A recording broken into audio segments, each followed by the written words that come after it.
Now, your certified most accurate 4-zone weather with meteorologist Jeanette Caillé.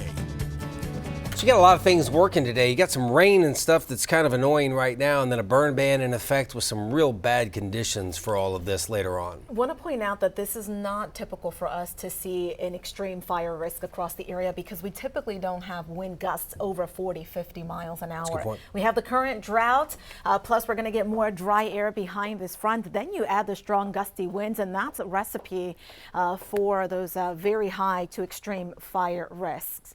All right, here's live power Doppler radar. We are seeing rain this morning, and there is some rain along and east of I-35. There is a band of light to pockets of moderate rain coming across San Antonio and Bexar County right now, and that extends up into Comal County.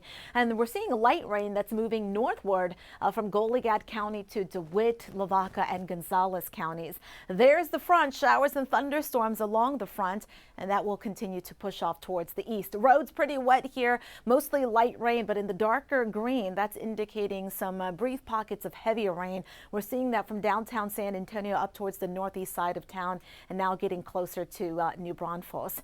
The front is triggering some pockets of very heavy rainfall. It looks like the thunderstorms are weakening as this pushes farther to the east, but still, as you can see, the pockets of heavy rain now pushing into Kerr County, Real County, and entering northern Uvalde County. Notice how it has cleared out behind the front, and that's because the dry air is immediately following the front from Rock Springs to Del Rio at the moment. There are some severe thunderstorms along the northern end of the front, and that's across North Texas. We're seeing severe thunderstorm warnings right now around the Dallas area. In that yellow region, that is a tornado watch. So some of the severe storms not only could produce some hail, heavy downpours, strong gusty winds, but there's also the risk for a tornado or two.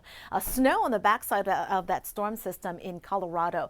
There will be more severe thunderstorms as the front continues to move to the east throughout the day. So from East Texas towards the lower Mississippi River Valley, especially this afternoon into the evening, severe weather expected.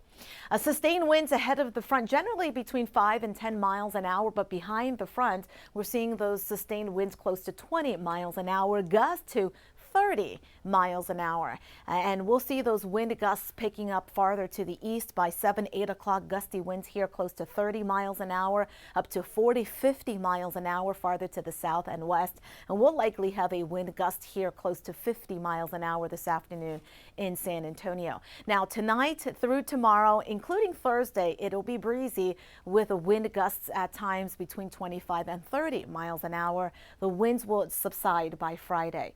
It is very humid ahead of the boundary with dew points in the 60s, but check out that very dry air behind the front. West Texas right now looking at dew points in the single digits and teens. Red flag warning. This means a high fire risk for the area. This runs from this morning through this evening. We'll see that front with possible showers and isolated thunderstorms, but nothing severe coming through San Antonio between 6 and 7. Then we're looking dry all across the 4 zones as early as 9, 10 o'clock this morning. We'll have sunny skies for the rest of the day. Tomorrow will be sunny. Thursday mostly sunny. Then we'll see a few more clouds later Thursday going into Friday as a second front works its way across the area. So Tuesday forecast rain here until about 7, 8 o'clock in the morning, then sunny and dry for the rest of the day. For tomorrow, it'll be sunny, 50 degrees in the morning, 74 in the afternoon. Break out the jackets Thursday morning, lows in the 40s. Big warm up on Friday, then it cools back down over the weekend. Very small rain chance late Friday into early Saturday. All right, Jeanette, thanks. From gummies to smokables, you can buy THC products at stores in Texas because of a loophole in a law in 2019. But there's a bill now being discussed in Austin that would outlaw those products. News 4's Mariah Medina now with more on what that all means.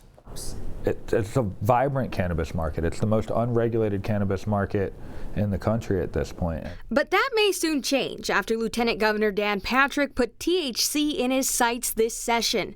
Senate Bill 3 seeking to outlaw consumable hemp products with any THC. And for many of Attorney Daniel Mailer's cannabis business clients,